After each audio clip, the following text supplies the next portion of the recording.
महाराष्ट्र के नवी मुंबई के खारघर इलाके में एक महाराष्ट्र भूषण पुरस्कार सम्मान का आयोजन हुआ। भीषण गर्मी थी, लू चल रही थी, तापमान 42 डिग्री था। 11 लोगों की मौत हो गई और सरकार निर्दयी बनी रही। सरकार के इस आयोजन में लू, धूप और गर्मी से बचने का कोई इंतजाम नहीं था। लाखों लोगों को बुलाया गया, मंच सजाया गया, गृह मंत्री अमित शाह को भी बुलाया गया, लेकिन मंच के नीचे बैठे लोगों के लिए धूप से बचने का कोई इंतजाम नहीं था। ना ही कोई टेंट लगा था और ना ही किसी तरह से पंखे या पानी का कोई व्यवस्था दिखाई दे रही थी। लाखों लोगों को पहुंचाने के बाद भी मैदान जब भर गया था तो वहां 11 लोगों की मौत भीषण गर्मी के चलते हो गई और सरकार मंच पर पुरस्कार बांटती रही। इस मामले में विपक्ष ने महाराष्ट्र सरकार को, बीजेपी को निशाने पर लिया है। इस कार्यक्रम में खुद गृह मंत्री अमित शाह, मुख्यमंत्री एकनाथ शिंदे, उप मुख्यमंत्री देवेंद्र फडणवीस मौजूद रहे। हजारों की भीड़ जमा रही। मुंबई के पड़ोस में रायगढ़ जिले के खारघर में अमित शाह ने एक आध्यात्मिक नेता और समाज सुधारक अप्पा साहेब धर्माधिकारी को यह पुरस्कार दिया। लाखों लोगों को बुलाया गया पुरस्कार दिखाने के लिए और फिर अपना मान सम्मान बढ़ाने के लिए। ऐसे में सवाल इस बात का है कि इतने तेज तापमान में आखिर इस आयोजन की आवश्यकता क्यों थी?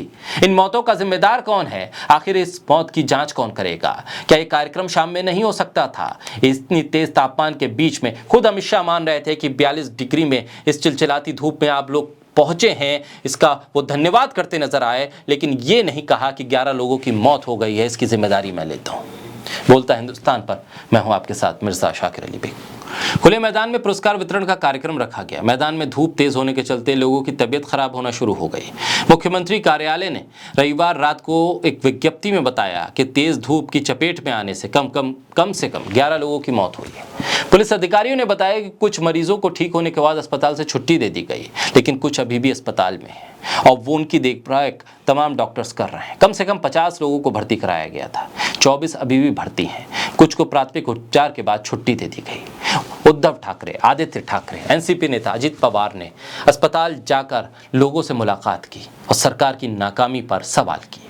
ठाकरे ने कहा कि समारोह का कार्यक्रम 5 बजे था, शाम को 5 बजे, लेकिन उसे सुबह 10:30 बजे क्यों किया गया? आखिर इन निर्दोषों की जान जाने की जिम्मेदारी किसकी है? कांग्रेस के प्रदेश अध्यक्ष नाना पटोले ने कहा कि ये सबसे असंवेदनशील सरकार है। उन्होंने इस त्रासदी के लिए मुख्यमंत्री के इस्तीफे की मांग की। आम आदमी पार्टी की तरफ से कहा गया है कि सरकारी समारोह था, इसलिए सभी प्रतिभागियों की सुरक्षा सुनिश्चित करना सरकार का कर्तव्य था। मामले में सरकार पर गैर इरादतन हत्या का केस दर्ज होना चाहिए, जिम्मेदार लोगों के खिलाफ कार्रवाई होनी चाहिए। और ऐसे में कहा जा रहा है कि जो जनहानि हुई है उस पर सिर्फ दुख क्यों व्यक्त किया जाए? 13 करोड़ का ये मेगा इवेंट का आयोजन किया गया, लेकिन इस गर्मी के फैक्टर पर किसी ने ध्यान नहीं दिया। गर्मी से बचने के लिए कोई उपाय नहीं किए गए। लंबे लंबे भाषण दिए गए, लोग चिलचिलाती धूप में बैठे रहे और लंबे भाषणों से अपनी पीठ थपथपाते रहे, ये बिना देखे कि 11 लोग इसी मंच के नीचे मौत की नींद सो रहे हैं। गर्मी के मौसम में खुले मैदान में इस तरह के बड़े आयोजन की लापरवाही आखिर कैसे हो गई? गृह मंत्री अमित शाह ने अपने भाषण में खुद माना था कि मौसम कितना गर्म है। लोगों की सुरक्षा को ध्यान में रखने की जगह अमित शाह 42 डिग्री में बैठे लोगों की सराहना कर रहे थे। 11 लोगों की मौत हो चुकी थी। आयोजकों ने दावा किया था लगभग 20 लाख लोगों ने मेगा इवेंट में हिस्सा लिया है। ये पीठ थपथपाने का मौका नहीं है, ये असंवेदनशील सरकार का एक नमूना है जिसने इतनी भरी गर्मी में बिना किसी इंतजाम के इतने बड़ी तादाद में लोगों को बुला लिया।